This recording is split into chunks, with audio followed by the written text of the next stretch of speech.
자, 그러면서 이제 5장에 나오는 설명 가운데 제가 또 주목해서 보고는 있는 것은 믿음과 행함의 균형에 대한 부분입니다.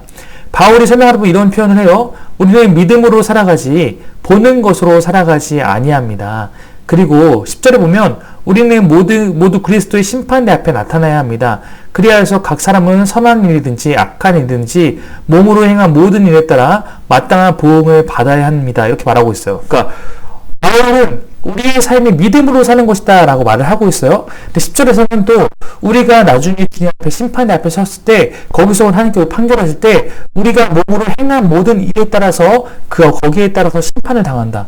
그러면 이거는 뭐 행위와 이 믿음이라는 거 안에서 우리가 이 바울의 초점은 무엇인지 고민해 볼 필요가 있는 것이죠. 믿음으로 살아간다는 것은 자칫 우리는 어떤 사람들은 믿음으로 사는 것이니까 행함은 중요하지 않다고 여길 수도 있고, 또 행함으로 인해서 우리가 심판을 당하고 행함에 대해서 하나님께 보신다고 하니까 그러면은 행함이 중요한 것인가? 이렇게 생각할 수 있기 때문에 그렇습니다. 그러나 많이 들어보셨고 여러분들 이제 아시겠지만 믿음과 행함은 사실 구별되지 않습니다. 행함으로만 받는 구원은 없지만 행함 없이 받는 구원도 없기 때문입니다. 행함으로만 받는 구원이라고 하는 것은 무엇이냐면 믿음이 없이 행위로도 내가 구원받을 수 있다라고 생각하는 것인데 당연히 이것은 틀린 것입니다. 행함으로만 받는 구원은 존재하지 않습니다.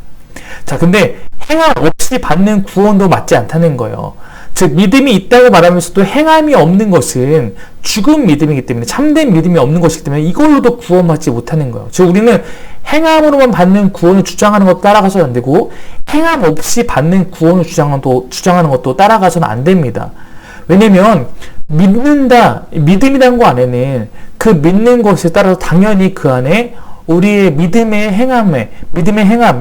행위, 삶의 모습들은 따라오는 것이 당연하다는 것이 성경의 논리이기 때문입니다.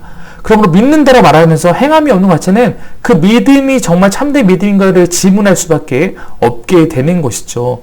그러므로 이 믿음이란 거 안에는 이것이 동전의 양면처럼 함께 가고 있는 것입니다.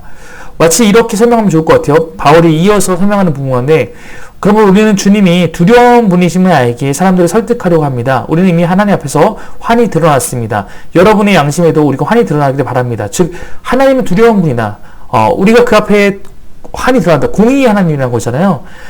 그런데 14절 보면 또 그리스도의 사랑이 우리 키워졌습니다. 우리가 확신하기로는 한 사람이 모든 사람을 위하여 죽였으니 모든 사람이 죽은 셈입니다. 라고 있는데 하나님께서 사랑의 하나님이다. 라고 또 설명하고 있는 거예요. 즉 믿음과 행함이 분리되지 않는 것은 하나님께서 공의로우시면서 사랑이신 것처럼 이 두 개를 딱 빼서 어느 하나만 주장할 수 없는 것처럼 마치 하나님의 속성과 같이 하나이듯이 우리가 추구하는 믿음의 속성에도 이 믿음과 행하는 것은 함께 가고 있다라고 설명할 수 있을 것 같습니다.